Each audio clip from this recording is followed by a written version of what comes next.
Thanks for joining me here at JP's Path of Awareness. I was going to do one chapter here of Joel's book, God, the Substance of All Form. This will be chapter 6, Developing a Healing Consciousness. It's so great spending time with you on the call, and so appreciate the depth of consciousness there. That was awesome. Thank you again for joining me. Joel goes on in his book here, Developing a Healing Consciousness. Remember that the treatment is not the healing agency. The healing agency is the consciousness that is developed through the realization of the treatment. It is the Christ consciousness of the practitioner that is the healing agency. Everyone has that Christ consciousness as a potential, but it has to be developed. And its development is begun by overcoming in some degree the fear of disease and the fear or love of sin.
Only that consciousness which has, in a measure, been purged of its hates and fears is a healing agency. People are drawn to the practitioner who has a realized Christ consciousness, and that is why such a practitioner is so busy. Therefore, in the earlier stages of your work, treatment is necessary, or at least helpful, to lift consciousness up to the point of realization. By treatment, I do not mean any formula, any special words, but I mean realizing, no matter what the claim is that is brought to you, that right there is the wholeness, harmony, dominion, and perfection of the one God. And that harmony is, therefore, universal, impersonal, and impartial. God, the only activity. When called upon for help where the substance of the human body seems to be involved, it must be clear that spirit, being the only substance, must be the substance and the form of the body, and spirit, being omnipresent, the perfect form also must always be present, regardless of the appearance. Spirit in all its infinite form and variety is omnipresent. While the senses say that the power or substance is in the form, spiritual illumination reveals that the power, substance, and law are ever in spirit. Let us assume that the claim is one of inaction or underaction. The bowels, the blood, or some other part of the body may be affected. Your first realization would be that all action is the activity of consciousness. that it would be an impossibility for the body to have either good or bad action, because all action is the activity of consciousness, and this activity expresses as body action. The body has no action of its own at all. So every time there is a claim or belief of discordant activity in the body, whether inaction, underaction, or overaction, there is only one answer. All action is God action. Mind, as an instrument of God, is the only actor. The only action, and body merely reflects that action. Therefore, for anyone to attempt to treat a hand, an arm, or a foot, or some organ or function of the body, would be like trying to treat the walls to change their color, or form, or texture. It cannot be done. Remember, mind is the only instrument of action, and therefore we do not treat the action itself. Our treatment is the realization of the truth that all action is the activity of consciousness. Only one life. Sometimes claims are presented where the fear of death is involved. It is then that we turn to the realization of life. What is life? There is only one life, and that life is God. The life which is God cannot die. Neither can the life which is God pass on. Let us not fool ourselves by the use of the expression, "There is no death, he passed on." God cannot pass on, and God is the only life. There is only one answer to any claim that relates to the fear of death, and that is that life has no opposite, for life is infinite. Life, the life which is God, is universal. It is the life of all being, whether the life of man, woman, child, animal, or plant. Life itself, life is always God. There is no other life. Whatever you know about the life which is God is the truth about the individual life which is appearing as you and as me. Agelessness. The treatment for the claim of age is the realization that you are as young or you are as old as God. And how old is that? How young is that? The moment you think of your age, you are thinking of a selfhood apart from God. And then you are trying to treat the illusion. Do not do that. There is a great need for the realization of agelessness and timelessness in our experience. Only we should have begun it much earlier, about the time we were under the belief of being 7 or 8 years of age. What a bad one that is. Then there was the belief of being 12 or 13, which is a little bit worse. And after that, along comes the belief of being 16, 17, or 18, which is even worse. Probably the most trying age belief of all is that period between 18 and then the early 20s. That is the point at which we know all there is to be known. No one can tell us anything. We have become men and women. That is the age belief that really needs a good treatment once in a while. Then comes that period described as change of life, and what a nightmare that is. This is followed by the last and final stage, old age. The best time to begin treatment for age is when a person is around 7 or 8. If we successfully handle that age, probably by the time we become 12 or 13, we shall have solved the whole problem of age and obviate the need of treatment for the other age beliefs. However, for most of us, the age belief was not met at 7 or 8, or 12 or 13, and so we are having to meet it now. This is the moment to begin to realize that since God is our individual life, we are the same age as God. As we learn that, we learn further that that life never had a beginning and will therefore never have an ending. In the same way, we handle the beliefs pertaining to body. God, Spirit, being the only substance, there is no reason for the body to be less vital or powerful at 90 than at 19.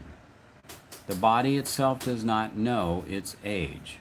It cannot read the calendar.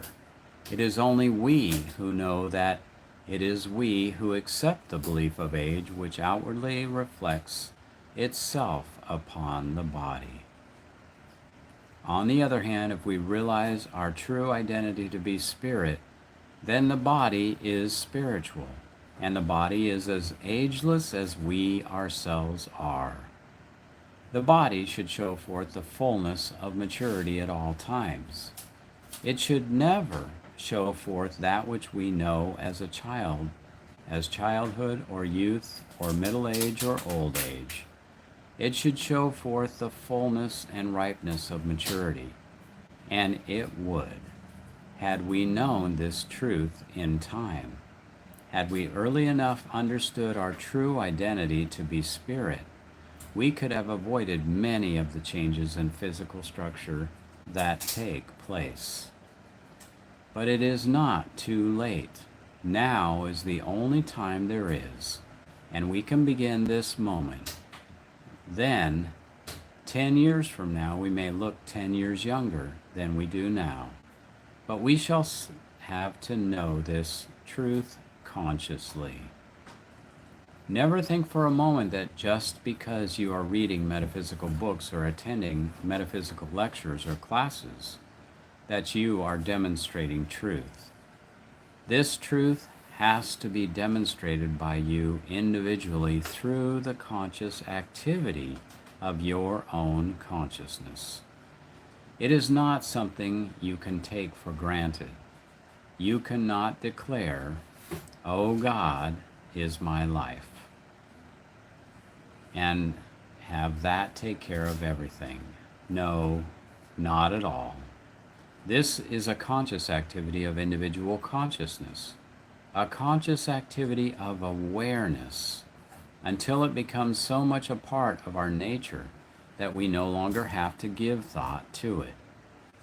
But for a long, long time, it is necessary for us to remind ourselves when we get up in the morning, I am the same age I was yesterday. I am the same life, the same mind, the same spirit, the same body. All that the Father has is mine. All that the Father has of agelessness, changelessness, all that the Father has of intelligence, wisdom, guidance, and direction, all is mine. Business as an activity of consciousness. At certain seasons or periods, the world comes under beliefs of unemployment and depression. There again, our realization must be that God is the only being. God is not employed, except that He is employed in being God. How could God be unemployed? He would have to cease being God. God employing its own qualities and action and intelligence and service, individually as you and as me, is the only employment there is. It is not you and I who work or are employed. God is the only employer and God is the only employee. And furthermore, God is always employed in great action, in great works, in great ideas. God cannot become the victim of mortal or material conditions. Whether God is appearing as you or as me.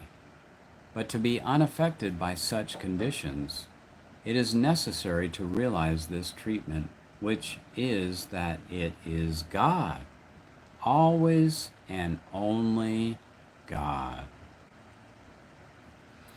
The same thing applies to our business.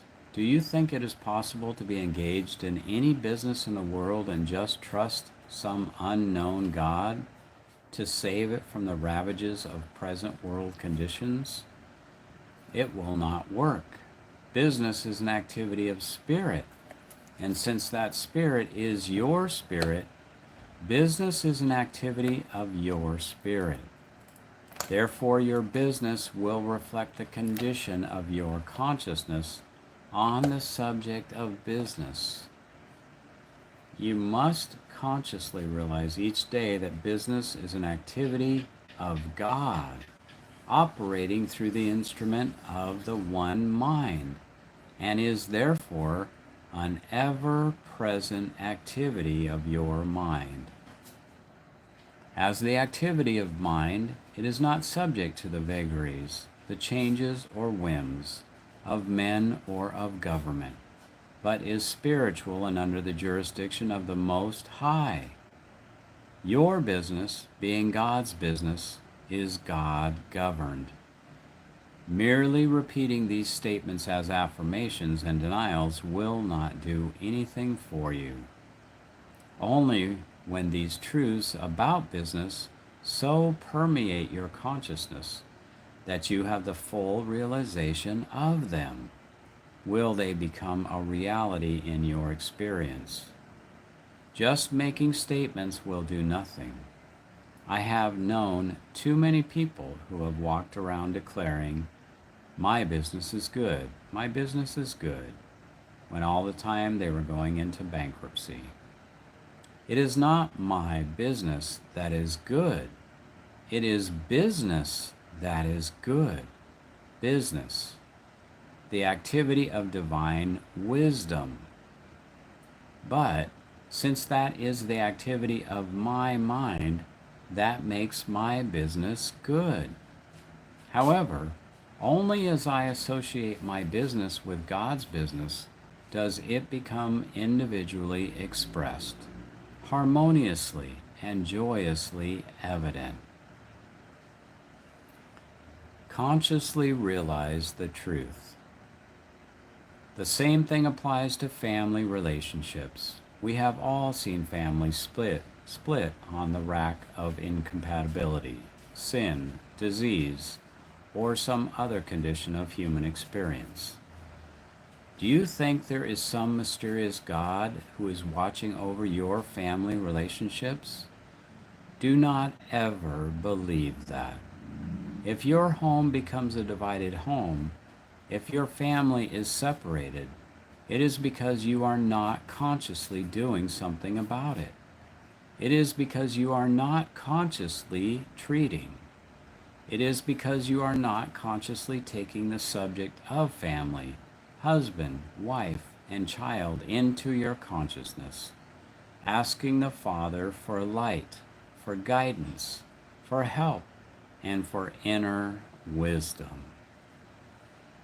In the same way, we go out and drive our car, and sometimes we think, mind is the driver and sits at the wheel of my automobile, so everything will be all right.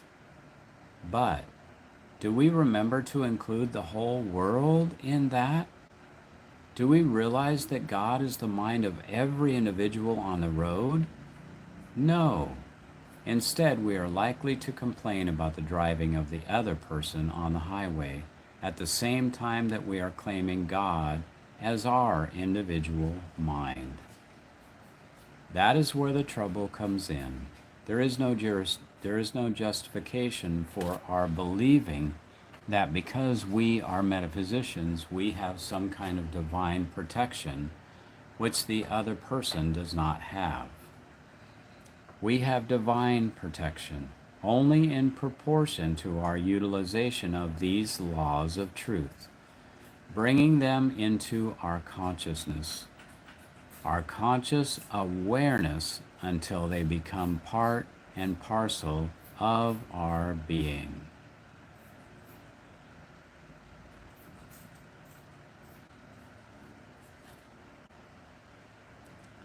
Do you see how necessary treatment is?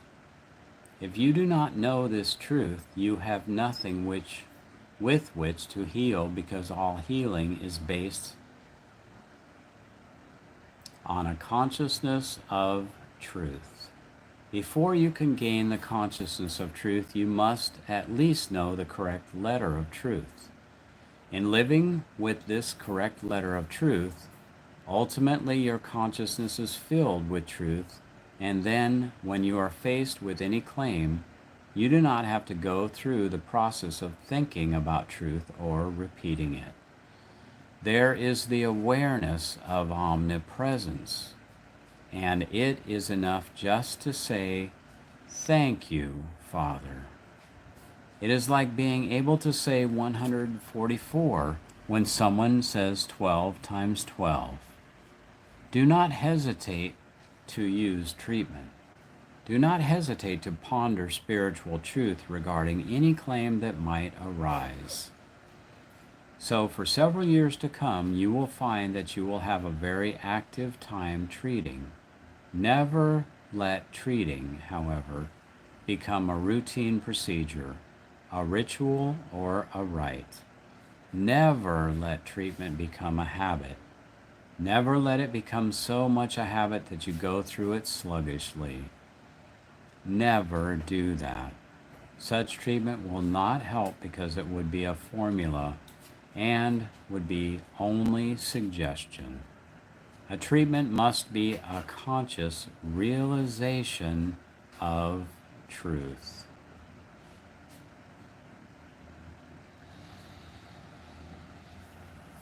That's the end of that chapter, and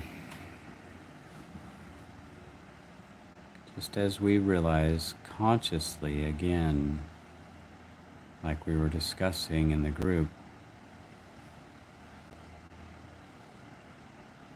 that when we release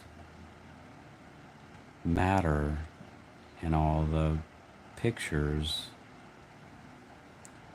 we're seeing that only God exists. That is the only reality.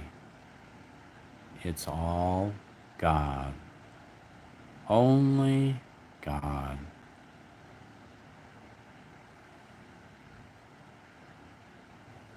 That helps us stay firm in that principle. Just like mathematics, just like principle of music, it can't change.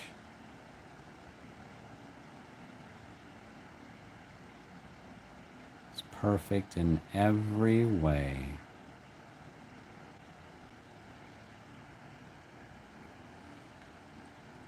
So great to be with you, and talk to you on the next one. Thanks for joining me here.